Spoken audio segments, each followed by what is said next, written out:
Washington DC, United states of America. एक बहुमंजिला इमारत के बाहर मीडिया कर्मियों की भीड़ लगी हुई थी। वो सभी अंदर जाने की जद्दोजहद कर रहे थे क्योंकि उनके पास कोई खबर लग चुकी थी, जिस वजह से वो सभी अंदर जाकर एक खास शख्स का इंटरव्यू लेना चाहते थे। लेकिन गार्ड्स उन्हें अंदर जाने से रोक रहे थे। वहाँ सिक्योरिटी टाइट कर दी गई थी ताकि कोई भी अंदर न जा सके। वहीं दूसरी तरफ उसी इमारत की 19वीं मंजिल में बने एक ऑफिस के केबिन में एक चेयर पर बैठा एक लड़का अपने लैपटॉप में बड़ी ही शिद्दत से कुछ टाइप कर रहा था, जिसके चेहरे पर से साफ पता चल रहा था कि वो इस समय बहुत ही गुस्से में है।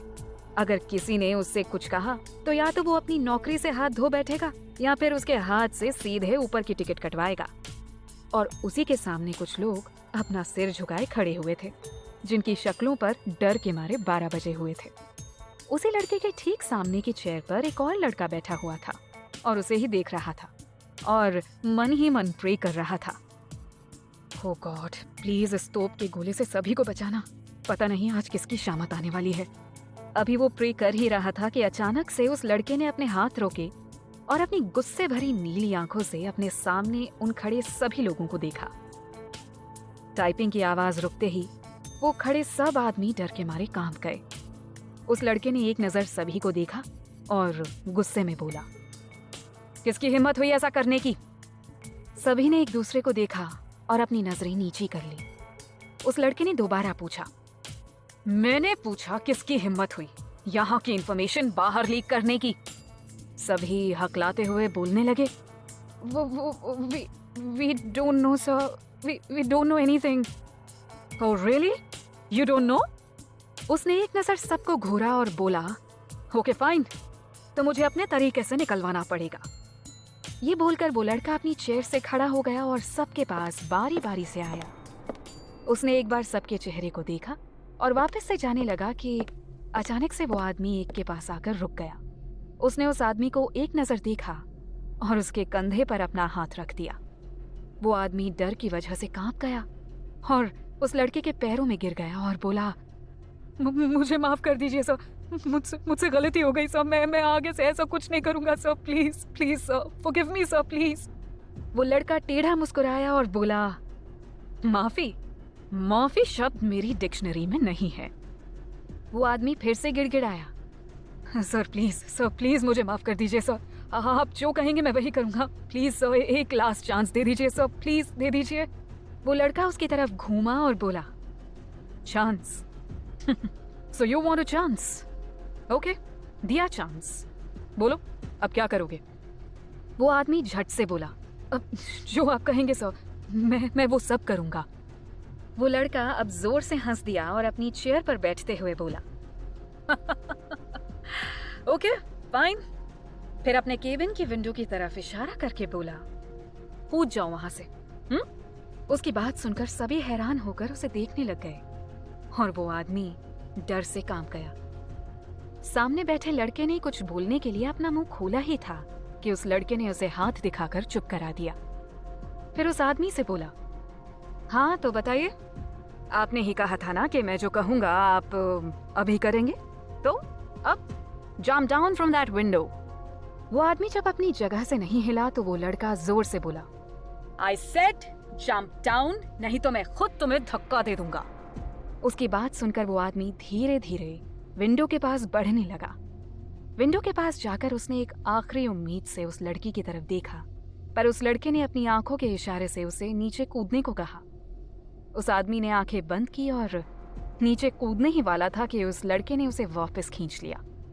वो आदमी हैरानी से उसे देखने लगा तो वो लड़का बोला, आज पहली गलती है तो छोड़ रहा हूं, आइंदा से ध्यान रखना वरना मुझसे बुरा कोई नहीं होगा। एंड आप सभी ध्यान रखना इस बात को।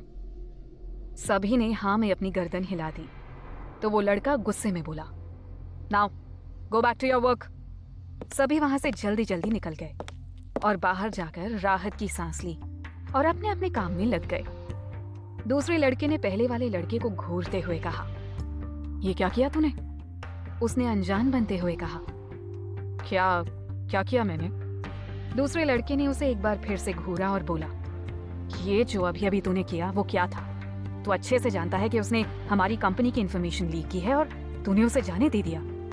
मतलब आज तक किसी को माफ नहीं किया और आज इतनी बड़ी बात हो गई तो तूने उसे यूं ही छोड़ दिया? वो लड़का हल्का सा मुस्कुरा दिया और बोला, जब उसकी गलती ही नहीं थी तो सजा किस बात की? दूसरे वाले ने उसकी तरफ देखा और बोला, मुझे लगता है कि इन्फॉर्मेशन लीक होने की खबर से तुझे शॉक लगा है। चल पहले तेरा इलाज करवा दूं, तब तुझसे बात करूंगा। वो पहला वाला लड़का जोर से हंसा और अपनी कुर्सी से उठ खड़ा हुआ। उसने उस लड़के को देखा और विंडो के पास आकर खड़ा हो गया। थोड़ी देर बाहर देखने के बाद वो पलटा और मुस्कुराते हुए बोला, आद्री सिंह शेखावत ने कच्ची गोलियां नहीं खेली। रिजुल, उसने वही किया जो मैंने चाहा। रिजुल ने हैरानी से उसे देखते हुए कहा, मतलब? आद्री ने हल्का मुस्कुराते हुए कहा, मतलब चाल मेरी और मोहरा उनका। तुझे क्या लगा कि मुझे खबर नहीं थी कि हमारी कंपनी में उनका आदमी है? मैं जानता था और इसीलिए मैंने उस तक ये इन्फॉर्मेशन भेजी। रिजुल उसकी तरफ मुंह खोले हैरानी से देखने लगा। अभी वो दोनों बातें कर ही रहे थे कि आद्री का फोन बजा। उसने फोन उठाया और मुस्कुराते हुए बोला, okay, I am coming. Phone रखने के बाद उसने अपना ब्लेजर उठाया और पहनते हुए रिजुल से बोला, चल अब अपना मुंह बंद कर और नीचे चल, मीडिया हमारा इंतजार कर रही है। व्हाट? मीडिया? रिजुल चौंक कर उठ खड़ा हुआ। आद्री ने हल्का मुस्कुराते हुए आगे बढ़ते हुए कहा, मीडिया, चल अब ज्यादा देर मत कर। रिजुल भी उसके पीछे चल दिया। दोनों लिफ्ट में पहुंचे। रिजुल ने आद्री को देखते हुए कहा, आद्री, एक बार फिर सोच ले यार, अगर ये बात अंकल तक गई तो वो तुझे वापस बुला लेंगे। आद्री मुस्कुरा दिया। तभी लिफ्ट का दरवाजा खुला। आद्री ने अपने गॉगल्स पहने और अपनी पॉकेट में अपना हाथ डाले लिफ्ट के बाहर आ गया। उसी के साथ रिजुल भी बाहर आ गया। वो दोनों जैसे ही बाहर पहुंचे, मीडिया वालों ने उन्हें घेर लिया और सवाल पूछने शुरू कर दिए। एक ने पूछा, सर हमने सुना है कि आपकी कंपनी को करोड़ों का लॉस हुआ है। आद्री मुस्कुरा दिया और अपने गॉगल्स उतारते हुए बोला, रियली? मेरी कंपनी को लॉस हुआ है और मुझे ही खबर नहीं? वाओ, कहाँ से लाते हैं आप ये फेक इन्फॉर्मेशन? वो मीडिया कर्मी चुप हो गया। तभी दूसरे ने कहा, सर हमने तो ये भी सुना है कि आपकी कंपनी को मेहता कंपनी टेक ओवर कर रही है। आद्री जोर से हंस दिया और बोला, मेहता कंपनी हमारी कंपनी को नहीं बल्कि एएस कंपनी मेहता कंपनी को टेक ओवर कर रही है और कल सुबह तक आप सभी के पास इंफॉर्मेशन पहुंच जाएगी। Now excuse us please. Adri ने ये कहकर अपने गॉगल्स आंखों में चढ़ाए और पॉकेट में हाथ डाले रिजुल के साथ वहां से चला गया। आप सुन रहे हैं कुकू एफएम पर शीजा शर्मा द्वारा लिखी कहानी कैसा ये प्यार है, और मैं हूँ वसुंधरा बोस। कुकू एफएम, सुने जो मन चाहे।